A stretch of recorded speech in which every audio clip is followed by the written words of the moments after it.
Okay, so we ready? Yep.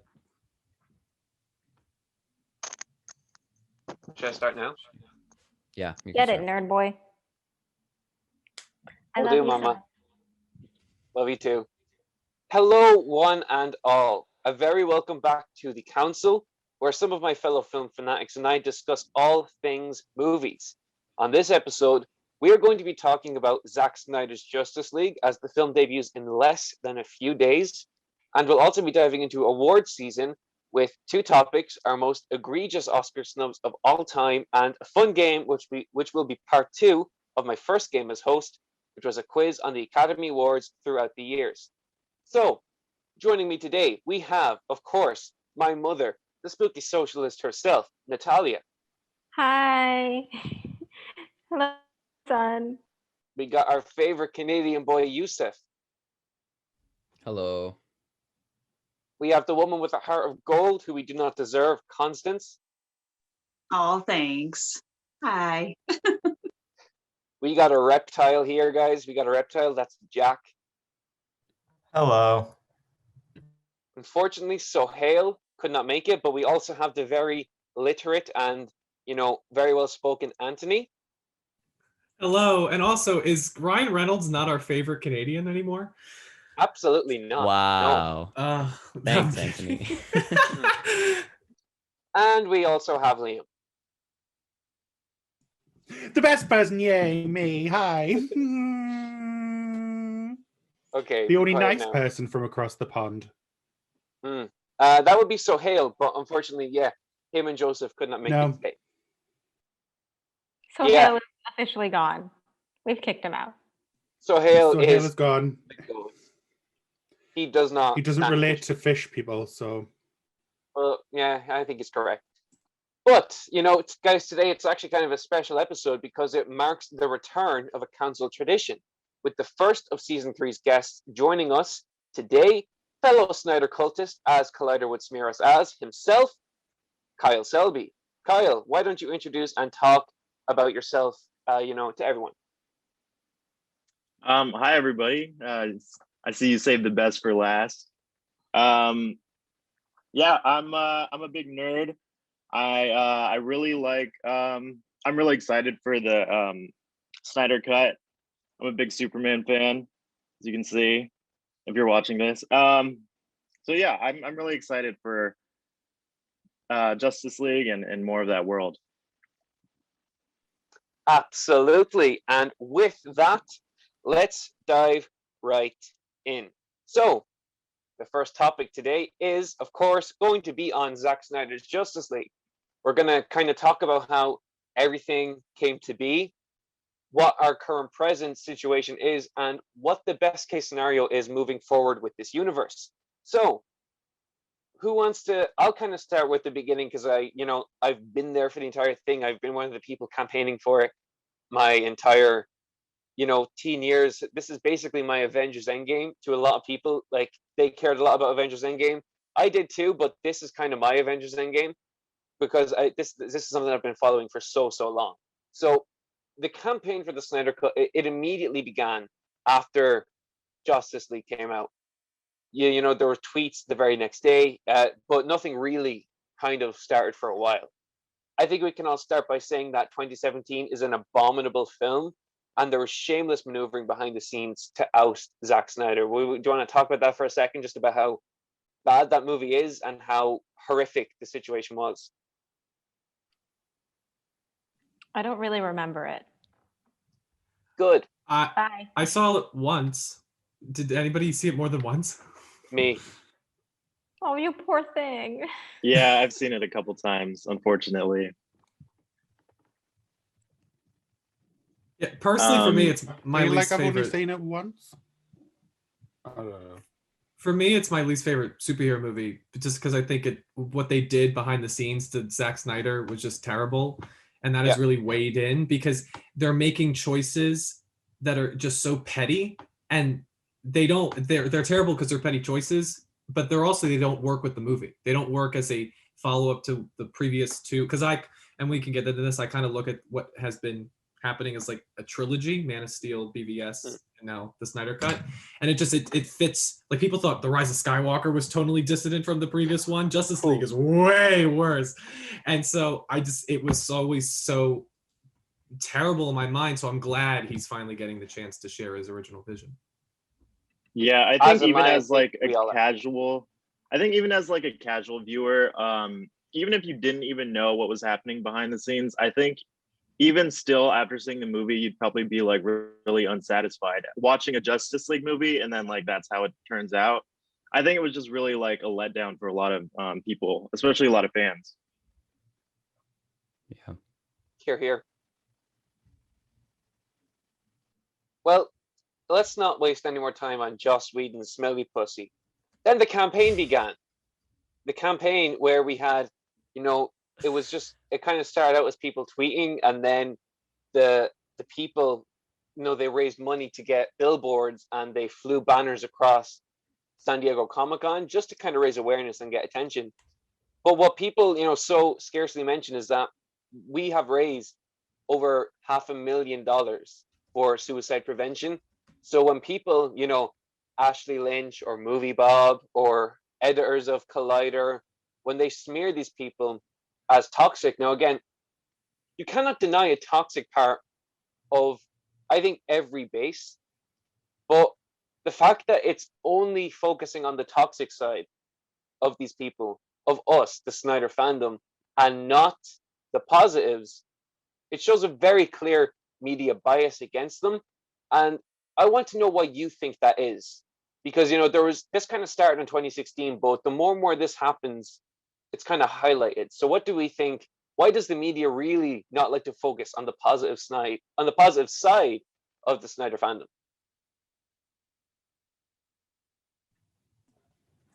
I think, because I do have feelings on it, only because as someone that's not like a Snyder bro, whatever you are, I've come across the hate, and you see it. I think if you're outside looking in, you see the hate more than you see the appreciation, because hate always stands out more. Yeah, I was going to say, don't we usually see that with anything? It's like, yeah, that's just the case with anything. Anything that has a fandom, the hate is always going to be louder, because you've got the people who are actually spreading the hate, then you've got the people who are commenting on the hate, and then you've got the people who, well, no, not just the media, you've got yourselves in the fandom. You share the posts calling these people bitches and things like this, and calling these people out. But then all that does is it brings more attention to the hate rather than your appreciation of the movement. And it makes people on the outside looking in think, well, they're all just a bit of a toxic mess, because that's all we see. We don't. It is definitely a very difficult balance. We see it. I see it more because I've got obviously you. I've got people like Red in group chats and things like that who share all that love rather than the hate. So I do get to see that more. But at first, I didn't really, because it was all sharing of hate. I suppose one of the main reasons that a lot of people would be angry would be because the media would so often write everyone off as incredibly toxic. Like, it is a very difficult situation. I think what Liam says is actually very true. One of the rare times he says something that's very true. But if you, on the surface, look at it, it is kind of very toxic. But that is because a lot of that does bubble up to the surface because it's elevated and, in a way, egged on by bad faith actors. Whether it is people like Movie Bob, Ashley Lynch, all these people who point out all these horrible things. People are sent lit threats to their personal safety. That is obviously not okay. But it is very hard to, it's very sad to look away at all the really positive stuff. But again, moving on, the campaign continues for a very long time. Everyone just tells them, like, shut up, stop, it ain't happening. But, it's still pretty there on social media. But then November 2019 happens, and there's this big, massive movement to get it trending worldwide. I tweeted about 50 times that day. My account got suspended for a couple of hours because it was spam, but still, we got news from people like Grace Randolph telling us that if you want the Snyder Cut, today is the day to tweet. Things are happening. And, we did tweet, we mobilized, we energized, and nothing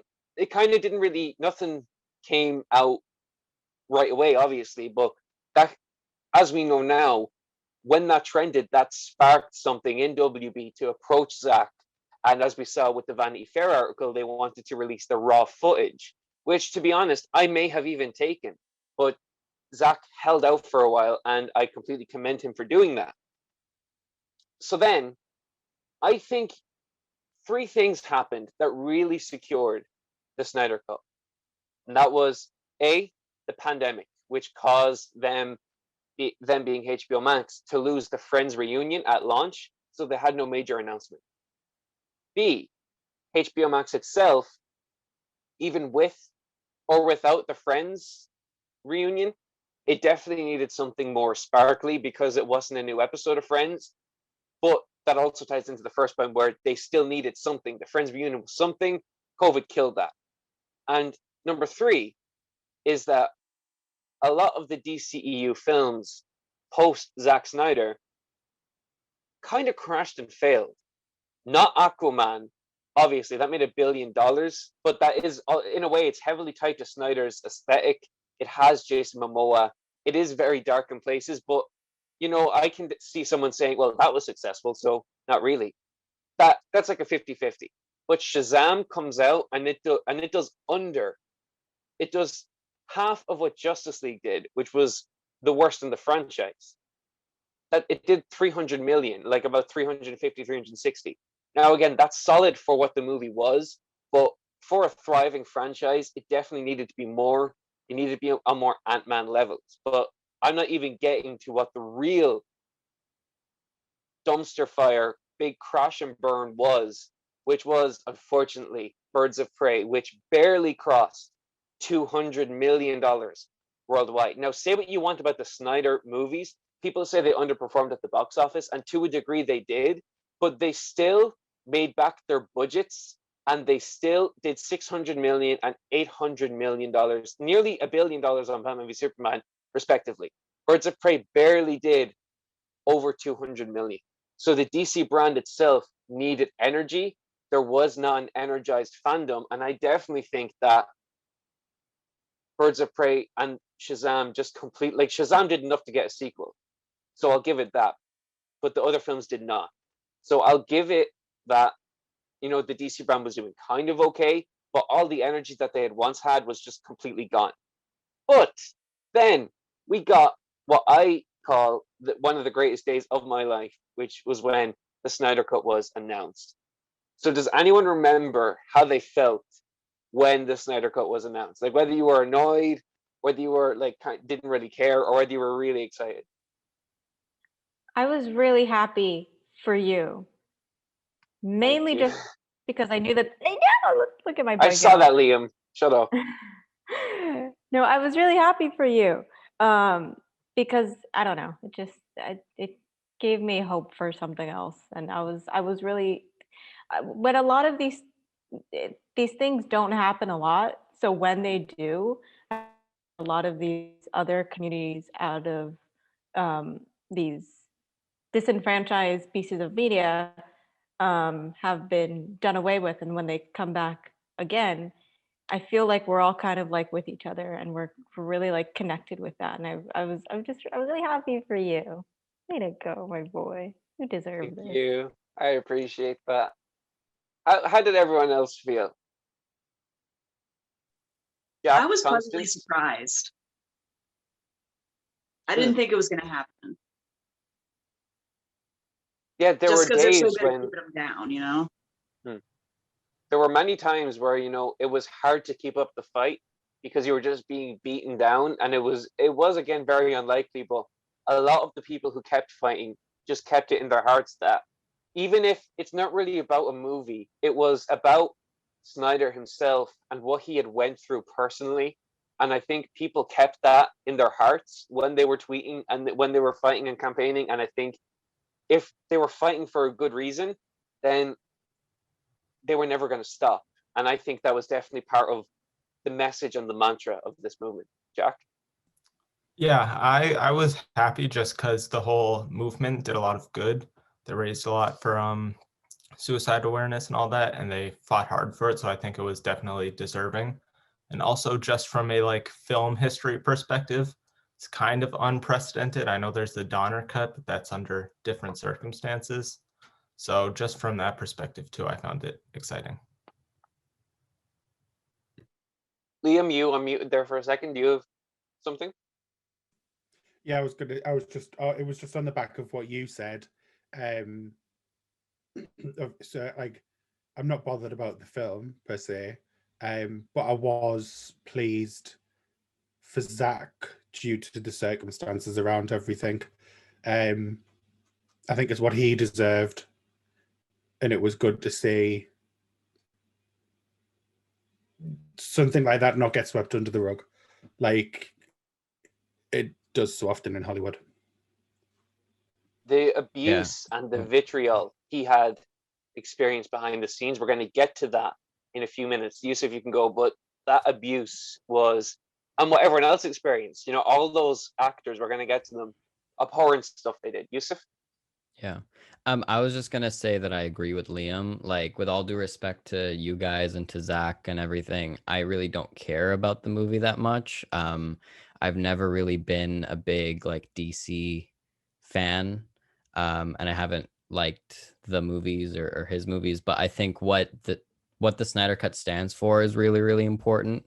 And everybody talks about how studios like to ruin films, and I think Zack's situation was a lot different and a lot worse than all the, like, in my opinion, I think like when you hear like Kathy Ann or whatever complain about the studio messing with her film, I think it's just or Patty Jenkins, yeah, her be like them just not knowing what to do with notes. But I think Zack was legitimately like taken down by Warner Brothers and Jeff Johns and Joss Whedon and whatever. So I'm just really happy for him, and I'm definitely going to watch it because I want to see what a true director's film looks like, and just to support it so that they can maybe stop doing this type of stuff.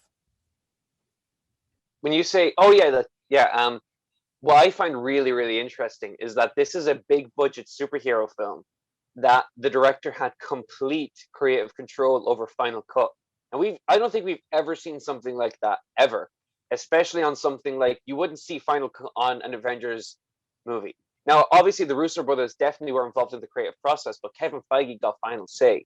This was a situation because due to the circumstances of how the film came to be, with it being more of a fan thing, the fact that Zack was in control the entire time of post-production this time around means that we're seeing a film that could be incredibly artistically driven, and that we're hearing is incredibly artistically driven for a film with a massive budget, which is very exciting. We're going to move on now to kind of post the announcement. We got the trailer at DC Fandom, which was unfortunately leaked beforehand. That sucks, but you know, we're going to talk about more about leaks in a second. But there's still a lot of hate for Zack, which is kind of sad because he's such a cool person. Like, you can just tell when someone is really wholesome and that they don't really care about fame. They kind of care about their art more than they care about walking red carpets and meeting with famous people. And I think Zack definitely embodies that. It's one of the main things I like about some people in Hollywood when they don't come off as really pretentious. I feel like Zack Snyder is the type of person who respects everyone equally, whether it's his fans or whether it's studio execs or whether it's his actors. That's what I love about him the most. So I find it sad he gets a lot of hate. Then we had the Ray Fisher situation, and this is basically ongoing, where he came out and he raised awareness about the alleged abuse behind the scene. I have to say alleged legally, because we don't want our 2 cents to be taken off us by Warner Brothers. But he allegedly said about all the abuse that went on behind the scenes of production. He name-checked Jeff Johns, Walter Hamada, Toby Emmerich, the other guy, he also produced Doctor Sleep. John Berg, yeah. He also produced Doctor Sleep, which makes me sad whenever I watch Doctor Sleep. and Joss Whedon. He name checked all those people as people who contributed to the horrific abuse behind the scenes. And we still don't know everything, but we have at least enough evidence to at least believe the validity of Ray Fisher's claims. So what do we think about the Ray Fisher situation and how the media has handled it? Sorry, before someone goes, I think, Ben, it'd be a lot easier if you just like direct a question to someone, just so we don't have a lot of awkward silence. Yeah, I think we're going to start doing that. I think that's a good idea. Yeah. So since, Kyle, this is kind of the main thing that we wanted to do. Kyle, what did you think about Ray Fisher's story? I think, obviously it's just really unfortunate. I think, especially for how much, even from the start, even back when, the Justice League was coming out in 2017, even then Ray Fisher was like doing the most to promote the movie. He was going around everywhere and promoting it. Yeah, it really sucks. And I think you definitely see like a pattern of the abuse, and the fact that he kind of got hit so hard with the brunt of it, and kind of just just like the stuff that followed, like being written out of the Flash movie and all that stuff is just it really sucks. I hope that I don't know. I hope it's not the last that we see of him as a cyborg.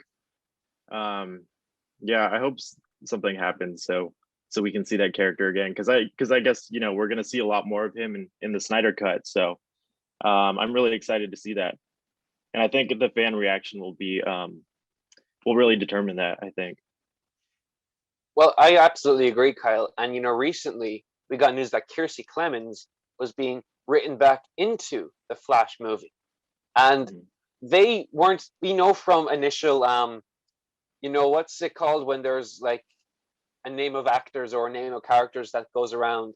I remember Grace Randolph reported on it. She said that there was a casting sheet or a casting call or something like that. I think that's what they're called, of all the people that they wanted to be in the movie, but there was not an Iris West. There was a different love interest, as of the recent Andy Muschietti cut. Andy Muschietti, version. There's been so many different drafts, but they wanted to go with a different female love interest. But no, and even though she has not made her appearance in the original Justice League, she's making her appearance here. So that kind of is a very good sign that they are going to be going based off of this version in the future, which is a very good sign for maybe even Ray Fisher coming back to the Flash. We need to, and we're going to get to what we all want to see going forward in a few minutes. So I think there's nowhere to go but up from here. And even if we don't go anywhere, I think a lot of people are just happy to get what Zack wanted, because as someone who got into movies with his first two DC films, Man of Steel and Batman v Superman, I know a lot of people, like I'm sure Antony or Constance will probably say that it was people like Steven Spielberg, or it was Star Wars, or maybe I think maybe Yousef or Jack would say some of the Marvel movies like The Winter Soldier. But for me, it was Man of Steel and Batman v Superman. Now, say we want about, like, say, I know Antony loves The Force Awakens, and obviously that was completely bastardized with The Rise of Skywalker, so I do sympathize with that, but this is kind of a whole other level of bastardization of material, and to never have gotten that when there's some of the films that shaped me as a person. I probably wouldn't be here on this podcast without those two movies. So to see this finally is definitely enough for me. If nothing ever happens anymore, I would be fulfilled. I'd be very happy. But WB is very scared. They're very, very scared. They're undercutting this film at every chance they get. And it's honestly hilarious. And it's really ego stroking and validating for all of us Snyder bros or Snyder cultists, whatever they want to smear us as. It's very satisfying to see, because you can tell they're feeling the heat, which means that we just have to keep the best thing we can all do is just watch the movie, keep tweeting, and even though it doesn't seem like all that much, it's the most power that we have, and it's the biggest. Money talks. So I want to really bring in Antony. He hasn't really talked a lot. So Antony, what do you think about WB undercutting Ray Fisher, undercutting the Snyder Cut, leaking so many different things? What do you think about that, and what do you think that means? I think it only just underscores how Warner Brothers just did not have the focus of where this project should have been. I think since 2013, coming off of the Dark Knight trilogy, I think Zack Snyder was unfairly compared to Christopher Nolan and what he was doing with his trilogy. I think people expected the same type of thing, which Zack Snyder was not trying to do. And I think he received a lot of criticism for it, unwanted criticism. You can have your problems with the film, but I think he was definitely trying to do something different.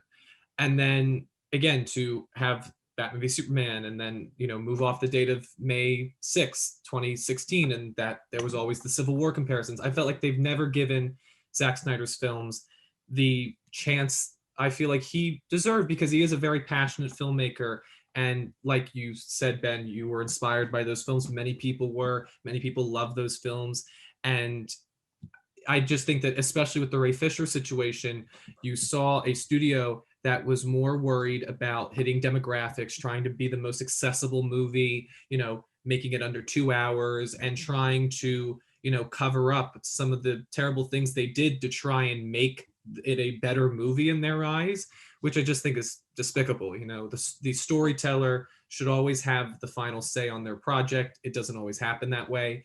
And that's what I really love, is that I feel like Ray Fisher also, along with Zack Snyder, is the person who's benefiting most from the Snyder Cut. He's finally being able to give the performance he gave, and for people to finally witness it. And so I think it's terrible what happened. I hope that, if he wants to commit his career to doing this and working with other people and making sure this doesn't happen on any other sets within Warner Brothers and maybe beyond, power to him.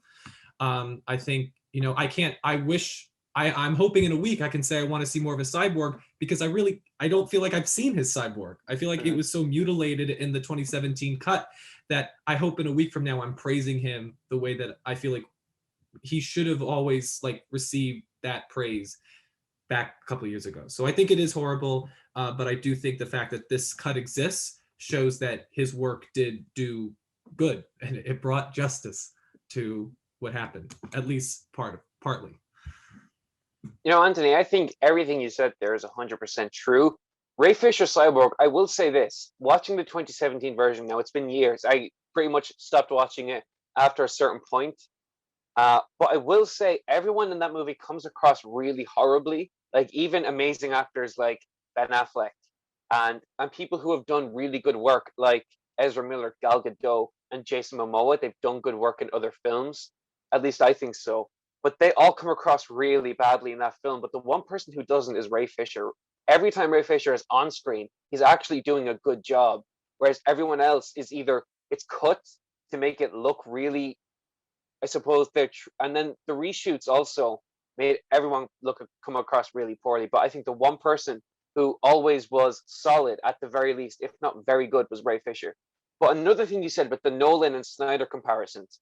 Well, I saw this quote the other day, and that's that Christopher Nolan brought comic books into the real world, but Zack Snyder brought the real world into comics. And I think that's a brilliant way to compare the two men's work. So yeah, WB is scared. The film comes out in 2 days by the time you're watching it, and we all could not be more excited. So what does, if this film comes out and it's a major hit, what would be the one or maybe 2 or 3 projects you would all like to see from a potential Snyderverse? For me, it would obviously be Zack Snyder's Justice League 2 and 3, Ben Affleck's The Batman, and the original Cyborg movie, maybe directed by now ousted director Rick Famuyiwa, who is an incredible director. He directed The Mandalorian, a few episodes that were really good. He directed Dope, which is amazing. It's a dope movie. And also Deathstroke, the Gareth Evans directed Deathstroke, which the more and more information we get, the more and more we all want. So that would be what I would want. Let's start with you, Natalia. Is there anything you would particularly want to see? I don't know. A part of me would be interested to see what he would do if he did something with Wonder Woman, because his Wonder Woman is very different to how Patty Jenkins has worked with her. From what I remember of Justice League, I remember his Wonder Woman being more like of a warrior, very militant, and I would like to see a little bit more of that. I found that to be really cool. I would like for her to be in our time period, please, in our decade, just so that we have a little bit more relatability. That's one thing that I would like. Another thing I would also like to see the Cyborg, his own Cyborg film, and I don't know, man. It's tough. What could be another thing? It is tough because there's so many ways that you can go with this because there are so many characters. Should he do another Superman film? Maybe. Again, unlikely because, Henry Cavill. I don't know. I'm just putting that out there. I'm just thinking. I don't know anything right now. Yeah. Definitely Man of Steel Wonder 2. Woman and Cyborg. Man of Steel 2, yeah. Man of Steel 2 and Wonder Put him Woman in- 3. Put him with in the black heavy- and white. Oh my God, yes. That would He be... die. We don't want a reboot of Superman, J.J. Abrams. And I genuinely think if they do try and reboot Superman, I do think it could be like... I think there will be very strong name recognition. I think it would only do Justice League level numbers, though. And I think it could do even worse. I think it could maybe even be around Shazam levels because I think the base would reject it so harshly. But you never know. You You never know how this stuff works. That's the- Constance, what would you like? Okay, so I thought of something. This is the thing I'm going to die on a hill for. I probably am the only person who loves the CW Flash. I love Flash. Okay, I am a DC person, but it's not all of Flash. I like. I watch the it actor only plays for him. Killer Frost. Yeah, she's great, and Harrison Wells is great too. A lot of the CGI is, and some of the stories are, but the core concept, season 1 was solid, and not to compare this to Marvel, because I'm not a Marvel fan, but I care about those characters because they took the time to give us Captain America and then Thor, and then they did a team-up movie. So what you guys were talking about earlier, I would love to spend more time with Cyborg. I feel like I don't really know him. It's kind of like how we don't know Jared Leto's Joker because all of his stuff got cut. Yes. So I want a Flash movie. I want a Green Lantern movie or a series. I know they were toying with a series, but don't pack all these characters in here just to be like, here's Green Lantern, and then he's gone. Here's Flash, and then he's gone. Like, no, I want to spend time with these people. So if you want to introduce them, great, but please give them some space. And they don't have to be completely solo. What I think would be fun, since they talked about Cyborg being in the Flash movie, that got for me, that was like a Thor Ragnarok, like Thor and Hulk team up. So you could have them in twos. It's not like we have to have a Cyborg movie, a Flash movie, so on and so forth. You could do teams, like smaller teams. That way they can get more screen time. So from the Justice League, there are 3 moments from that movie I like. When Wonder Woman's walking and she steps on the sword and it flies and she just catches it without looking at it, that's a cool shot. The side eye shot, that's cool. And the little moment in the graveyard where Flash and Cyborg are digging up Superman and they're having a little conversation. They're like, oh, where are the accidents? That's a sweet moment. I would love to stretch that out and let it be its own thing. So hopefully something like that. That's what I would like. Yeah, I agree. Also, honorable mention to David Ayer's Suicide Squad, because that movie's bad, and whatever he was planning to do could not be worse. So I would also like to see that. Antony, what would you like? I want to echo Man of Steel 2. I really enjoyed the first Man of Steel, and I feel like, I feel like we give a pass to a lot of superhero origins or like those type of first time movies because we know they're getting the reins a bit. So I would have loved to have seen Man of Steel 2, which I could have thought could have been even better than the first. It could have been a great film, especially with a lot of the ideas that they brought up in that first film. So that's probably a dream of mine. But honestly, wherever they want to take this, I will go on the journey with them.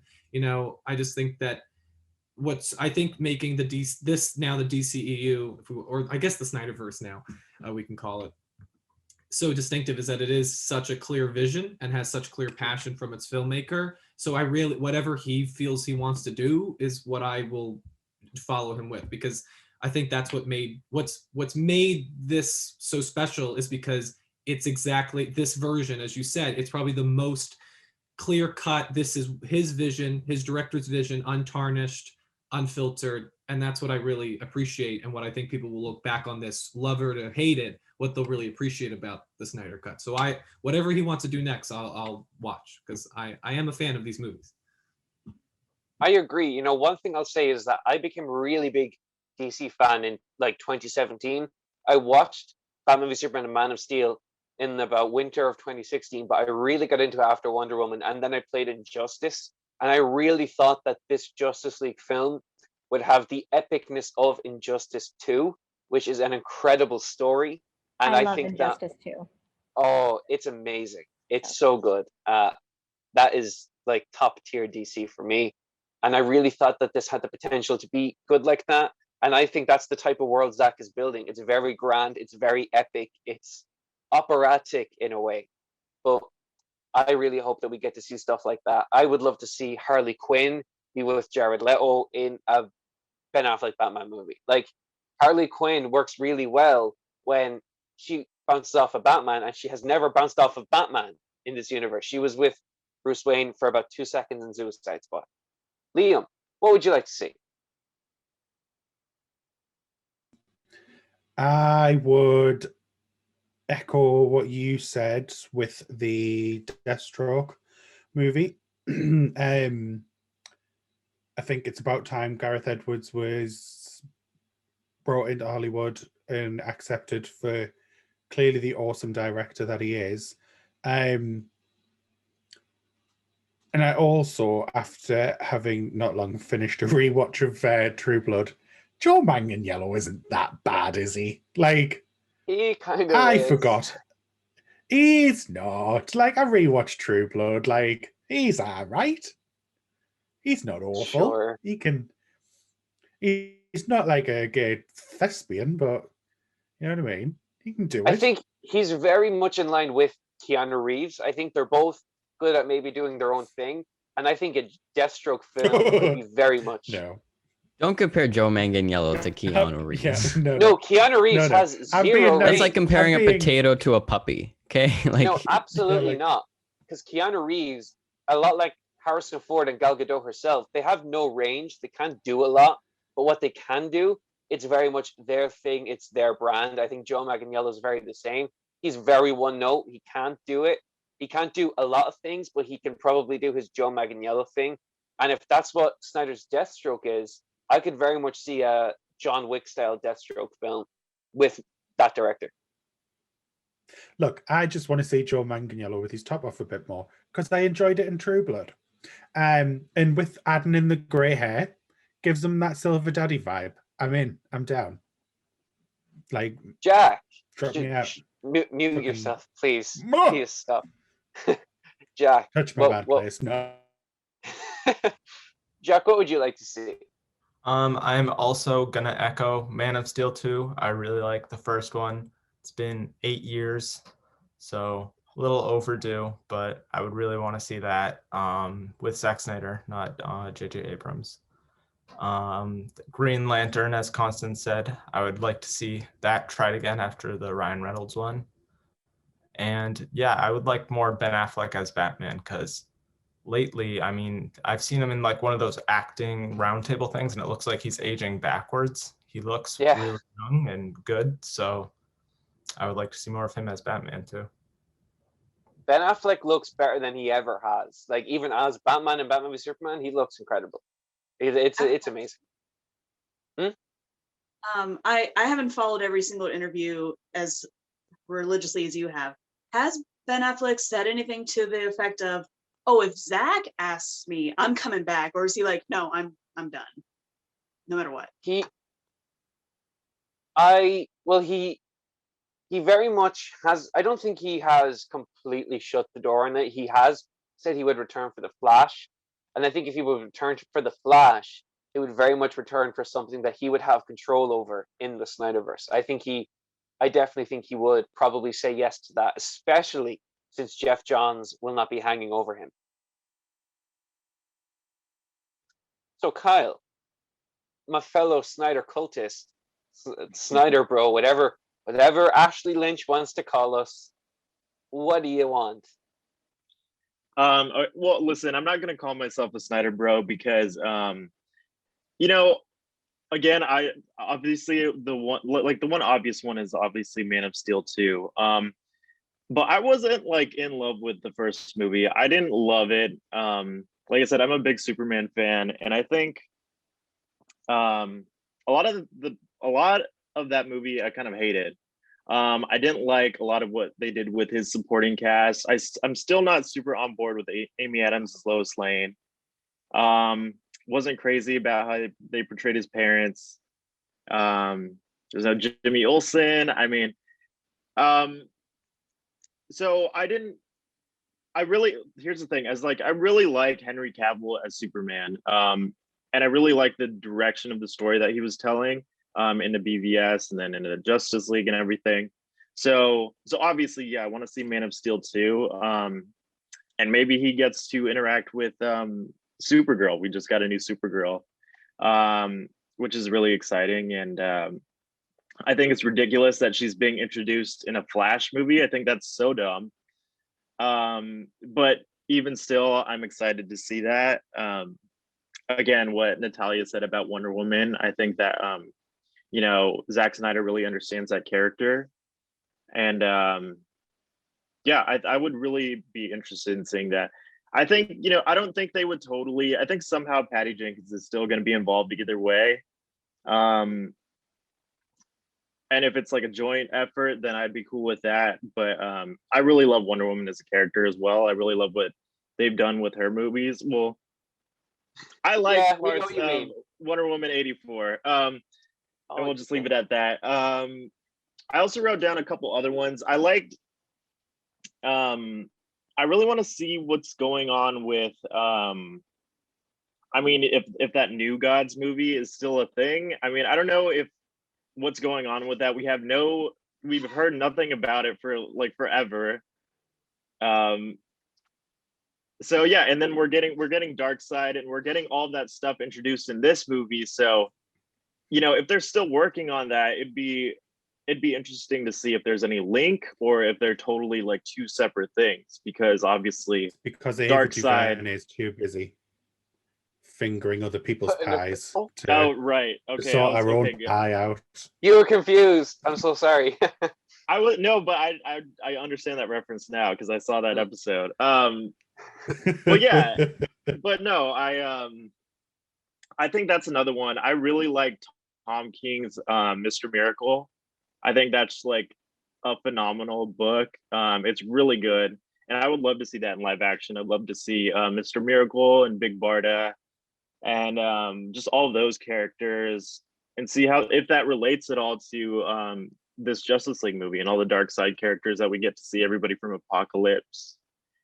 So as for Ray Fisher, from the very start, I always thought it was like, I didn't understand why they were gonna do a Cyborg movie, because Cyborg has never really been like a solo character. They need the diversity. Exactly. So exactly, and I understand that because obviously like this lineup is very based off of like the New 52 lineup that's like over, and nobody even like references that anymore because nobody liked it. But when these movies were coming out, that's when like they had to put all this stuff together. So again, I want to see more of Ray Fisher as Cyborg. I don't know if, again, we're gonna have to see how he does in Justice League, but I was always a fan of seeing him maybe spin off into like a Teen Titans kind of thing. I don't know if anybody's seen like the animated movies, but that's what they kind of did. I love with those. His character. Yeah, that's what they kind of did with his character. Great. He ended up being like a founding member of the Teen Titans. So I think going forward, I would like to see that more. So yeah, like something with the Teen Titans, because I want to see an accurate portrayal of them in live action. 100%. Yeah. Everything you said there, like one thing with Man of Steel, I do prefer Batman v Superman 2 Man of Steel. I have like one or two small gripes, but here's the problem with that. My uncle was like, Ben, I don't like these DC movies, so I'll only see Justice League in the cinema with you if you watch all 10 seasons of Smallville. So I had to watch all 10 seasons of Smallville Why yeah, are you cheering? Smallville. Like, it's very, very old. It's very long. So I was very familiar with that brand of Superman, but I am open to Shut experimentation. your dirty mouth. It's rough, okay? It is rough. But there were parts I really did like. I did like a lot of it. There was a lot of really I cool stuff. love Smallville so much. It's my favorite. I don't care. There is a nostalgia factor there for it, like for me especially. But it is very different. But my main problem with Man of Steel is that it gets a little bit repetitive in the third act. I think the fight in Smallville, transitioning to Metropolis, it's very similar. The destruction is very similar. I don't care that a lot of people died because it was addressed really well in Batman v Superman. But to me, it was just very repetitive and it went on for very long. Now, some people disagree with that. I know, Jack, you do, but that's just something. It just gets in the way every time. But every time I rewatch Man of Steel, I love it even more. And I'm going to rewatch it Tuesday night, and I think I'm going to love it even more. So, Yousef, final person, because we need to move on to our Oscar-y subjects. Very excited about those, but Yousef, what would you like to see? I mean, it's tough because I really don't understand Warner Brothers' like mindset when it comes to any of this. Like the decisions they make zero sense whatsoever. But I do agree with what Constance said about like TV and how the Flash, how she likes the Flash. And I do think that while Marvel does movies really well, DC does TV really well. Like I think the DC movies have been very hit or miss, just like Marvel's TV shows have been very hit or miss. So going forward, I don't want to see a Man of Steel 2. I don't want to see a Cyborg movie. I don't want to see any of that. In terms of like the Snyderverse, they can go off and make whatever they want with like, they can botch it however they would like in theatrical in that world. But I want to see the Snyderverse kind of continue on HBO Max as original streaming shows. I think if they do like Mandalorian, WandaVision style shows with Zack Snyder kind of leading it, not just as a creative, but also like producing all of it, because he clearly has a lot of great ideas. I think that's what I want to see. I want to see a show with the Joker like that fully explores it, because DC's stories are very complex, not like Marvel, they're successful, but they're for simple-minded folk. No offense. But DC is very complex with their stories, and they do take a lot You're of not wrong. risks. Yeah, I mean, they've been getting more complex, but they are very family-oriented films, whereas DC again does take a lot of risks. So that's what I would like to see. And even if they bring in, because everybody loves Superman and Lois and thinks it's an HBO Max level show, which I mean, good for them. But even if they bring in like Tyler, whatever his last name is, as Superman into that world, yeah, or the Flash, Grant Gustin, or bring back Stephen Amell's Arrow, or bring back Javicia as Batwoman, like that's what I want to see. And HBO Max needs the content, so I think that is a win-win for HBO and for Warner Bros. And also, if it's TV, then it's under the HBO umbrella. Warner Brothers won't have anything to do with it. And I think HBO's content has been a little bit more consistent than Warner Brothers lately. So that's what I want to see. I actually do agree, but I also disagree in a way, because what I find absolutely hilarious is that the movies they put out in the cinema, like say Shazam and Birds of Prey, I would rather, like, those are movies you don't need to watch in a theater. You could watch them on HBO Max. They should be the current slate, besides from the Batman. The current slate should be the Don't do HBO Max Shazam slate. dirty like that. But even, I mean, I agree with him to a degree. They feel a lot smaller, but even with that, I think Birds of Prey would have done a lot better as a streaming show where you get to flesh out the characters a lot more. Because DC's problem is they're years behind Marvel, right? And they're trying to catch up. Like reading the whiteboards that Zack put out, I think if they took the time to do that, it would have been very successful. But clearly Warner Brothers is trying to play catch up and do 10 years worth of work in like one movie, which I don't think is ever going to work. So that's why I think 8 episodes, same budget, HBO Max would work for them. Yeah, I just do think it's a shame, because I think that this whole Snyderverse, it could be, and I think it kind of would be on the level of the MCU. But, instead we're getting Shazam, Fury of the Gods, and Blue Beetle. Don't do Blue Beetle like that. No knock on those characters, but one is clearly more cinematic than the other, Natalia. Maybe not Blue Beetle. Maybe it's Let my Latin king live. Static Shock and New Gods. I mean, come on. Shock. My son, I am don't- disowning you. Well, we wouldn't be a regular family without some problems, Mama. This is why Snyder Bros get a bad rep, because we're all willing to let you have your little Snyder cut shite, but then you come and trash on the stuff that we actually like. And you know what? You like Birds Trash of all you Prey? want on Birds Well, of Prey. Actually. yeah. I've just said trash all you want on Birds of Prey. But do not come for Zachary Levi. That little bastard's worked his socks off to get where he is. Give him his bloody dues, and he deserves them. He almost tanked a potential franchise. Almost. He didn't tank shit. That's not Warner that's Brothers not his did. fault. No. Yeah, they It's put it in whoever- between Captain Yeah, it's- Marvel and Avengers bad in the Endgame. beginning. That any movie would have flopped in that position. It The was fact that movie didn't come horrible. out at Christmas is still So ridiculous well to in me. the beginning. It Yeah. is. And everyone who's watched it after it's come out, like, nobody went to see it in the cinema. We know that because it didn't make enough money. But once it's come out and everyone's watched it, they're like, oh, that was actually quite good. hmm The more I watch, I think- go ahead, Liam. I'm done. Okay, I was just I'm saying finished calling you a twat. the Go last on. time I watched Shazam, I really hated it, and then that was such a surprise for me because I actually loved it the first time. The first two times, I thought it was great. You all probably remember how much I adored that movie, but then I rewatched it, and the It's the VFX. reverse Wonder Woman 1984. It's actually very similar to it because the more I actually watch both those movies, the VFX and just the overall movies, they just show themselves to be really, really poor. But we have spent almost an hour on this. So Yousef, final thoughts? Oh, those were my final thoughts. Okay. I think you can do like the silly, shit like Wonder Woman 84 and Shazam in theaters for kids and like get your, 4-quadrant money in there and then do like the darker, more adult Snyder stuff on HBO Max.